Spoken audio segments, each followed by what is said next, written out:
How much do you trust me? How much do you believe me when I tell you that this is necessary, that this will free the world from its chains? And how much of it is just the ravings of a mad woman, and it's just that this particular mad woman is one you love? Maybe you don't need to believe me, to trust me, in order to justify why you're actually doing what you're doing. Maybe that I asked you is good enough. Is it?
The third place you go is a factory, deep in the sparse woods outside the bounds of civilization, at the end of a side road that only armored vans and shipping trucks go down, bringing labor in and product out.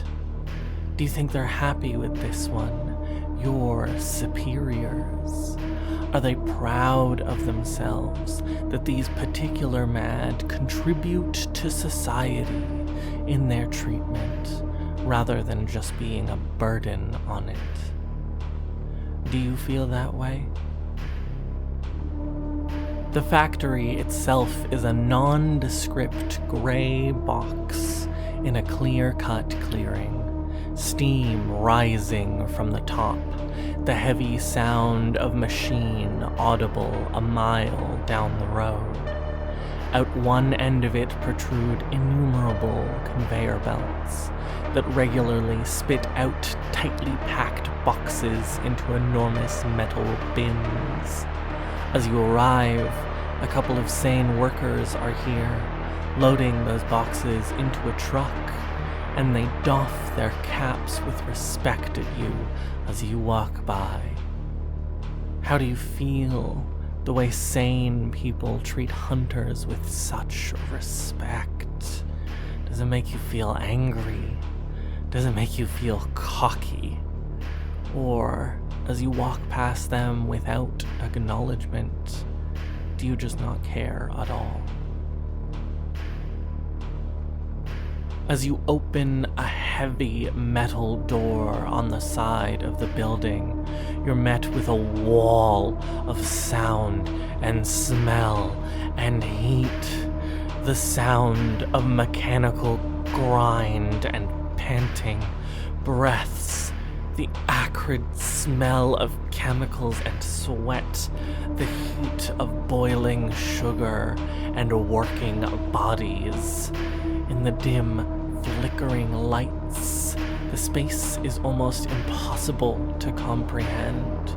Interlocking machines moving in endless loops, filling every inch from wall to floor to ceiling. And at the center of each of these machines, strapped into a chair, is a melancholic in a thin blue gown soaked through with sweat, turning a lever with their hands and pedaling with their legs. They seem to be powering everything, the machinery, the lights, even the tubes that bring them food and water. The space is perilous to navigate, with almost everything in constant movement, threatening to catch your fingers in a press or shove you into a vat of boiling liquid, and so you have to be in constant movement too, shimmying and clambering along, stopping only for moments as you wait for a piston to retract or an arm to turn and allow you passage forward. But where forward even is unclear. Eventually you spot where the warden must be, in a foreman's box of wire mesh glass in the very center of the space. But it's so surrounded by industry on all sides that you would be crushed to even approach it. The endless labor of the melancholics denies your passage. Do you think that this is a good use of their time? That all this hard work will bring them back to their senses?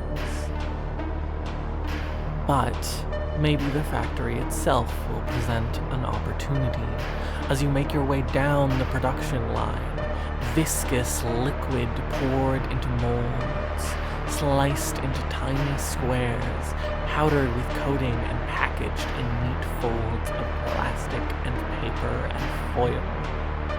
Endless packs of bright pink gum, stamped with colorful labels. You grab a box of the stuff before it leaves the conveyor belt out, ripping into it and stuffing a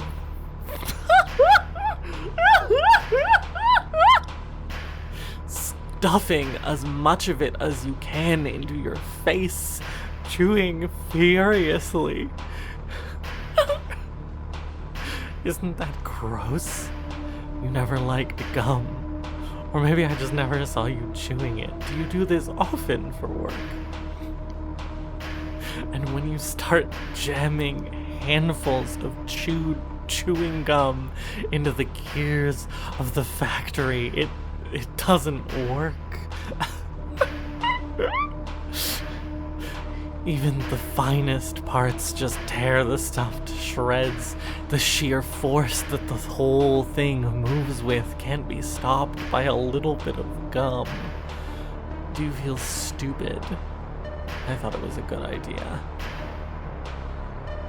As the last of your hard-chewed work is torn to bits, you angrily shove yourself into the workstation of the nearest melancholic, taking her water tube and sucking it dry while she looks down at the floor, hands turning her crank, feet pedaling.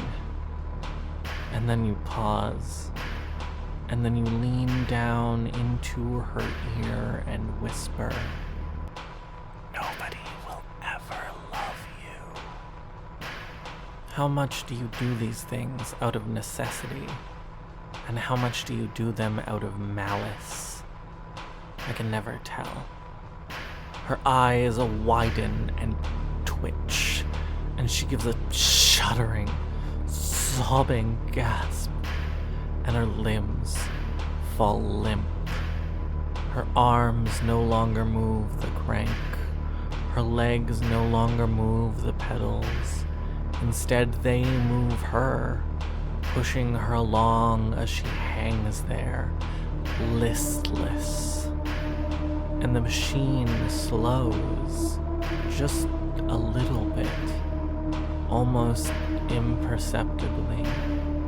So you continue moving through the factory from worker to worker, confirming with a whisper what they already tell themselves. You are worthless. Even here, you do not deserve forgiveness. Nothing you do will ever matter. Nobody has ever truly cared about you. Nobody is coming. Where do these thoughts come from? Are you mimicking what you've heard from those you've hunted? Or do you sometimes tell yourself these things too? As melancholic after melancholic gives up on their work, the great engine of the factory slows more and more until finally it comes to a screeching halt. Those who still believe in their treatment struggling to move until they too give in to stillness.